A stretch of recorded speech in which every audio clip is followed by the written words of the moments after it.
Assalaamu calaykum waraxmatullaahi wabarakaatu. Kusoo dhawaada koorsigayni barashada luqadda englishka. Casharkan maanta wuxuu la xiriiraa casharadii hore. Welina waxaan ku guda jirnaa capital and small letters, xuruufaha waaweyn iyo xuruufaha yaryar. Casharkii koowaad waxaan kusoo qaadanay 4 xuruufood iyo 4 erey. Casharkii labaad sidoo kale 4 xuruufood iyo 4 erey. casharka maanta waxaan ku qaadan doonaa si la mid ah 4 xuruufood iyo 4 erey. Marka ereyada waa inuu muhiim inaan barano sida loo qoro, loona akhriyo iyo micnahooda. Aan gudgalno casharka. M capital, M capital, M small, M small. M capital waa M weyn, M small waa M yar. Monkey, monkey, monkey waa daanyeer. Monkey. N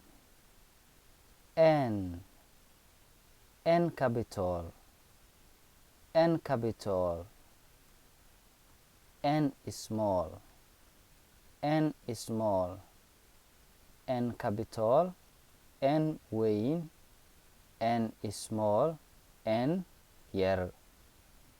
Nest, nest, nest waa guriga shimbirta. Nest, nest. O capital, O capital, O small, O small, O weyn, O yar.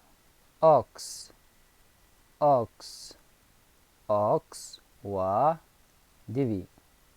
Ox, ox waa dibi. P